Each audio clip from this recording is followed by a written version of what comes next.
one of the world's longest-running human health studies, has shone light on the roots of vaccination resistance. Among native New Zealanders, those refusing vaccination against COVID-19 are much more likely to have been abused or neglected as children. While refusal of COVID-19 vaccines elicited widespread frustration, researchers from Duke University decided to investigate the underlying reasons.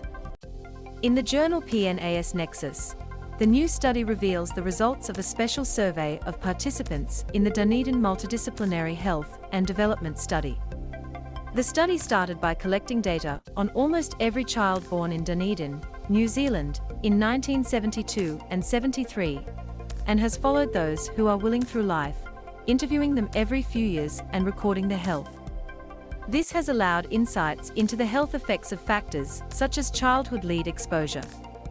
In mid-2021, Professor Terry Moffat and co-authors sent the Dunedin-born an additional survey, asking whether they would take the COVID-19 vaccines when they became available in New Zealand. An impressive 88% responded.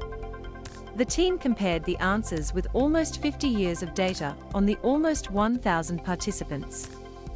The 13% who said they would not get vaccinated were far more likely to have experienced childhood abuse, neglect, deprivations, or serious threats from adults. That suggests to us that they learned from a tender age. Don't trust the grown-ups, Moffat said in a statement. If anyone comes onto you with authority, they are just trying to get something, and they don't care about you, they'll take advantage. That's what they learned in childhood, from their experiences growing up at home. And that kind of learning at that age leaves you with a sort of a legacy of mistrust. It's so deep-seated that it automatically brings up extreme emotions. However, that can't be the whole story. New Zealand has some of the highest COVID-19 adult vaccination rates in the world.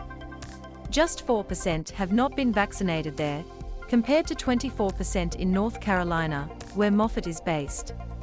Whether or not childhood abuse was higher in the USA than New Zealand in the 1970s, the difference was unlikely to be this dramatic. The work provides insight into those who distrust vaccination. More importantly, it provides a starting point to work out how to reach such people. It's a hard task, however.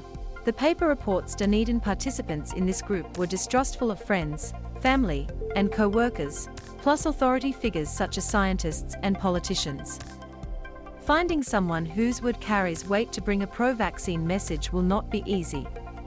Nevertheless, any empathy the findings generate may help.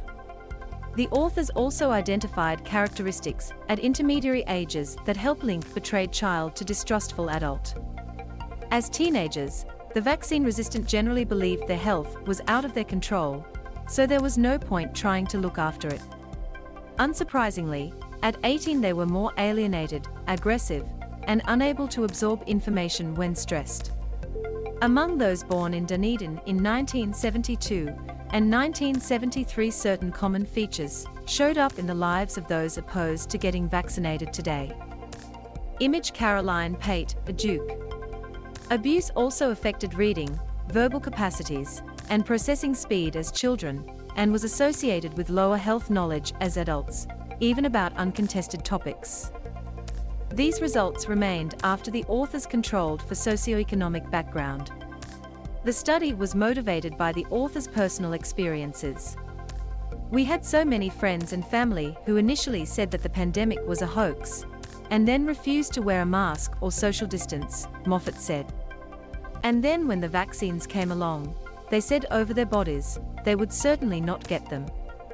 The authors suggest, to prepare for future pandemics, education about viruses and vaccines before or during secondary schooling could reduce citizens' level of uncertainty during a pandemic, and provide people with pre-existing knowledge frameworks that prevent extreme emotional distress reactions and enhance receptivity to health messages. In the longer term, co-author Professor Stacey Wood of North Carolina State University noted the work demonstrates the importance of addressing these issues early. We may not always be able to stop child abuse, but there is plenty more that could be done about neglect. The best investments we could make now would be in building children's trust and building stable environments, and ensuring that if the individual caregiver fails them, Society will take care of them, Wood said.